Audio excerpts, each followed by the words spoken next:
Muy buenas, yo soy Rubén Chase, ¿cómo estás? Hoy vamos a ver el concepto de las capas. Las capas son una de las herramientas más poderosas que nos va a dar Photoshop a la hora de trabajar y nos va a permitir un flujo de trabajo mucho más potente y sobre todo no destructivo. Para entender una capa tenemos que saber que Photoshop no trabaja como una imagen sólida, sino que trabaja con muchas imágenes en distintos estratos en los que nosotros podemos trabajar. Es decir, cuando ponemos una capa en blanco por encima, lo que hace Photoshop en físico es lo que se hacía con este tipo de láminas transparentes para poder poner encima de un mapa o de un escrito o de lo que sea, hacer las anotaciones que necesitásemos y después eliminarlo o poner otra por encima si fuese necesario. Esto es exactamente lo mismo que hace Photoshop, pero en digital. Vamos a verlo. Os he preparado este documento, que es un fondo blanco con distintos cuadrados en distintos colores, y veis que en la paleta de capas tenemos el fondo, que es blanco, el cuadrado rojo, el cuadrado verde y el cuadrado azul. El orden de las capas es importante, porque nos va a decir qué es lo que se va a ver más, qué es lo que se va a ver menos y qué es lo que va a estar en el medio.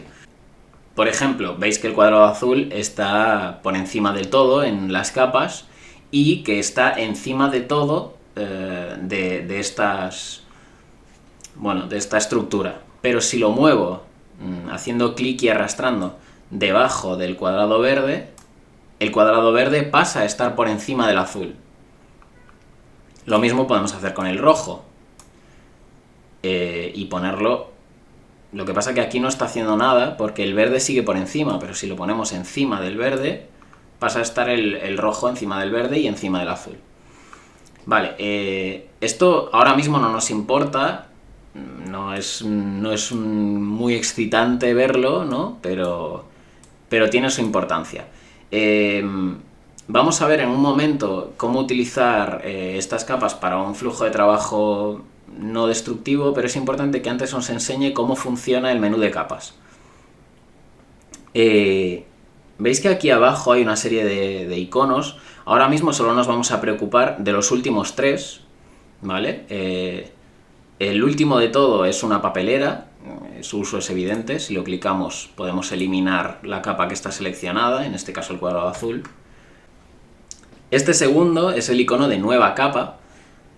Si lo clicamos nos creará una capa en blanco, por defecto la llama capa 1, capa 2, capa 3, etc. Es importante renombrarlas porque si trabajamos con muchas nos vamos a perder, ¿vale? Así que en esta capa 1 le voy a llamar garabato. Y en este garabato pues podemos pintar cualquier cosa, como lo que estábamos haciendo en el primer episodio. ¿Qué pasa?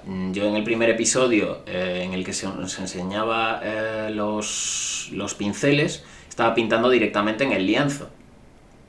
Pero aquí con la herramienta mover, tecla V, lo puedo, pues lo puedo mover por ahí, quitarlo o eliminarlo. Si arrastramos la capa seleccionada a la papelera, la eliminamos. Y esta tercera opción, la de la carpetita, lo que va a hacer es agrupar capas en una carpeta, lo que Photoshop denomina grupo. Entonces, por ejemplo, podemos agrupar el cuadrado azul y el cuadrado verde. Pulsando con la tecla control podemos seleccionar varias imágenes, varias capas, y vamos a utilizar la verde y el azul, como os decía. Lo vamos a arrastrar a la carpetita y nos crea grupo 1. En esta flechita la podemos desplegar, podemos seguir viendo lo que hay dentro, pero lo importante es que si seleccionamos grupo 1 y lo movemos, nos mueve todo junto. Aún así, no perdemos la capacidad de moverlas individualmente si clicamos en ellas. ¿Lo veis? Pero estos grupos normalmente no se tienen así abiertos, sino que se tienen cerrados. Entonces yo podría tener pues un grupo de un montón de cuadrados de distintos colores o de lo que sea. ¿Qué pasa? Para retocar fotos, pues estos cuadrados no son demasiado allá, así que voy a cerrar esto de aquí y vamos a ir con esto.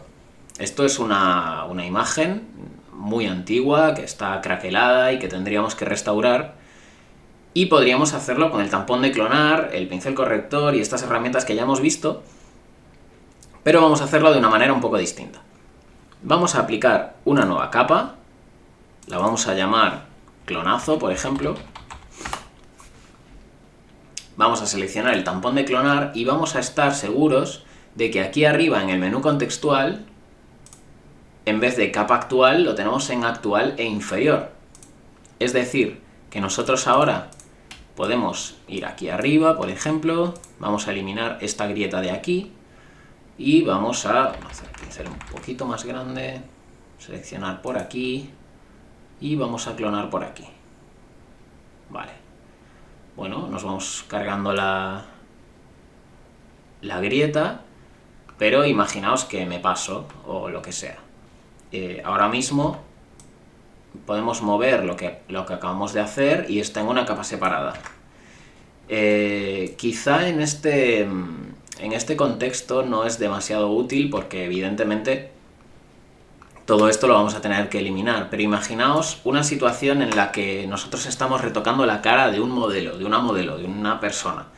Y bueno, lo estamos retocando, estamos eliminando todas las imperfecciones, los granos, los puntitos negros, lo que sea.